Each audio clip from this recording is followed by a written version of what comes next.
Hello, Inedigabitti, this is Nocturne Gallery.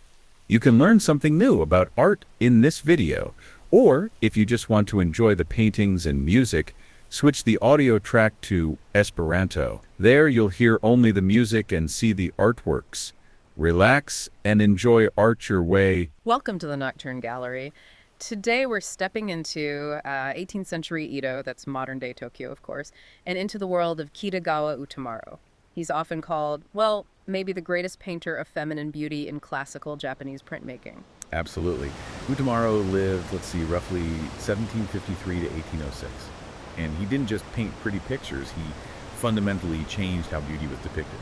So our mission today really is to explore how he took these ukiyo-e prints, pictures of the floating world, and turned them into something much more personal, psychological even. Yeah, we want to look at that big innovation he's famous for, the one that kind of puts you right there with the subject, and also how a pretty shocking run-in with the authorities cut his career short, tragically short. Right, and then how his vision traveled, how it ended up influencing European artists like Toulouse-Lautrec, which is a fascinating story in itself. So to get Utamaro, you really need to get the floating world, this ukiyo-e scene first, right? Exactly. Ukiyo-e prints were, mass-produced woodblock prints.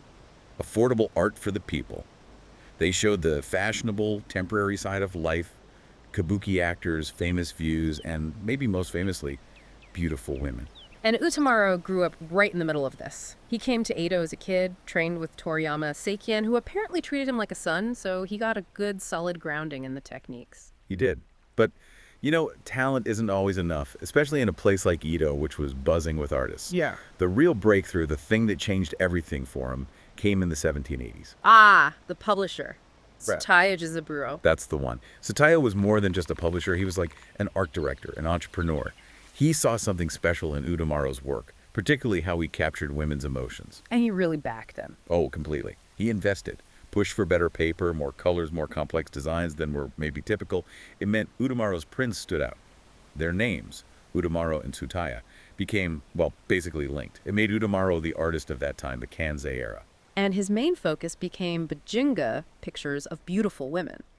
He did paint other women, like merchants' daughters and working women. But the ones that really made his name were the geishas and top-ranking courtesans from Yoshiwara, the pleasure district. And the story goes he actually lived there, not just visited. Yeah, sources suggest he lived there, at least for a time, which would have given him this incredible intimate understanding of that whole world.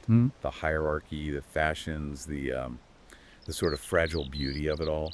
So he wasn't just painting types, he was capturing individuals. These women were celebrities in their own right, weren't they? Icons of style and, fleeting pleasure. Precisely, and he treated them with real seriousness, not just as decorative objects. Okay, so that seriousness. How did that translate into his art? How is it different from what came before? Well, earlier artists often showed beautiful women, yes, but they were often quite idealized, maybe a bit generic. Utamaro wanted more. He was after the inner life, the psychology. You mean like showing melancholy or happiness or anxiety? Exactly that. He was trying to capture those subtle, shifting emotions.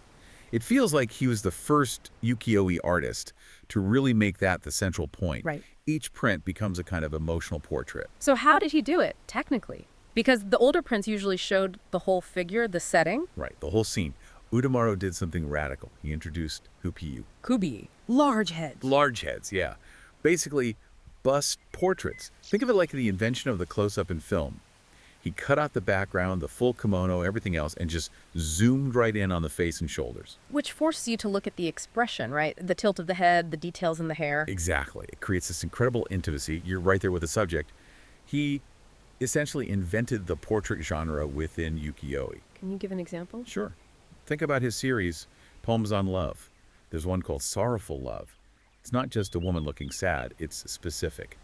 The way her eyes look down, the slight tension you can almost feel in her face, it conveys a real sense of longing or grief. You connect with her mood. But he still idealized them physically, didn't he? They're often very tall and slender, almost unrealistically graceful. Oh, absolutely. Huh? That was part of his style. Yeah. Very elegant, elongated figures, tiny hands and feet.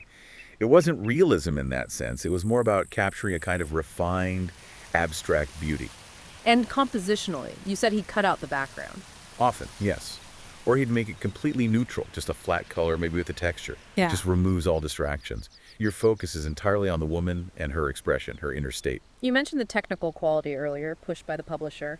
What did that involve? Well, richer colors. Huh. For one, sometimes using like dozens of wood blocks just for one print to get all the subtle shades and details right.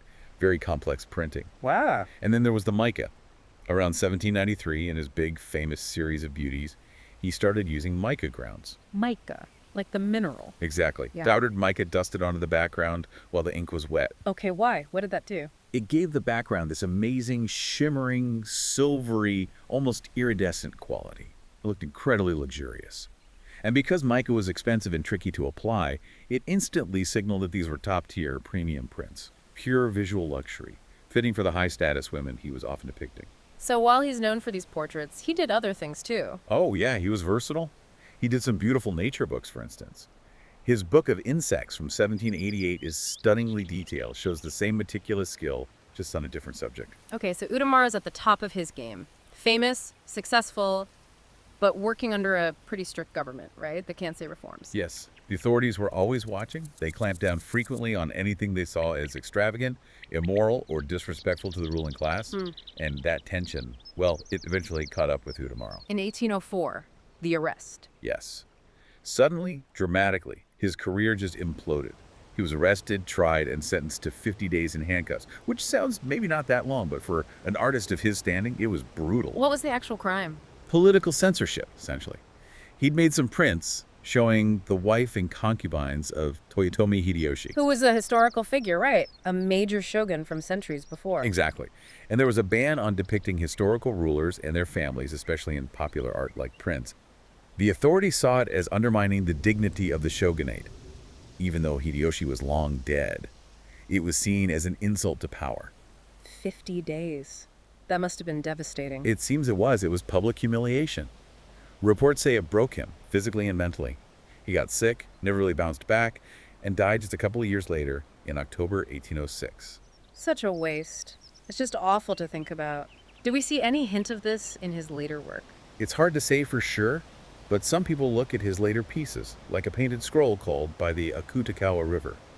It illustrates an old story, but he includes fallen cherry blossoms. Which in Japan often symbolize. Beauty, yes, but also the transience of life, how fleeting it all is. Given what happened, it's tempting to see it as a kind of personal reflection, maybe even a requiem for his own life and career. So his life ends under this dark cloud of censorship in Japan, but his art starts traveling. Almost immediately. Yeah. His prints were among the first ukiyo-e to make it to Europe, and they landed like a bombshell, sparking this huge craze for all things Japanese, what we call Japonism. It's amazing how influential ukiyo-e was on European artists. It changed everything for them: color, composition, perspective. It really did. Yeah. And Utamaro specifically had a huge impact, particularly on one artist, Henri de Toulouse-Lautrec. Ah, okay. The connection might not seem obvious at first. Edo courtesans and Parisian cabaret singers. But think about what they were both doing. They were both obsessed with capturing the spirit of their city's nightlife, the sort of ephemeral glamour of the demi-monde. Utamaro had Yoshiwara, Lautrec had the Moulin Rouge. Both were observing and immortalizing these unconventional female figures. And the style, is there a visual link? Definitely. Look at Lautrec's posters and portraits. That intense focus on the face and posture, sometimes almost like a caricature, but capturing a whole personality. Yeah. That owes a lot to Utamaro's Ukiyo-e, that close-up psychological intensity. So European artists were actively studying Utamaro. Oh, yes. It wasn't just accidental influence. The French critic Edmond de Goncourt wrote the first big book on Utamaro in the West.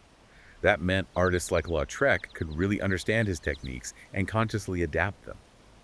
Utamaro's innovations became part of the toolkit for modern European art. Hashtag tag outro.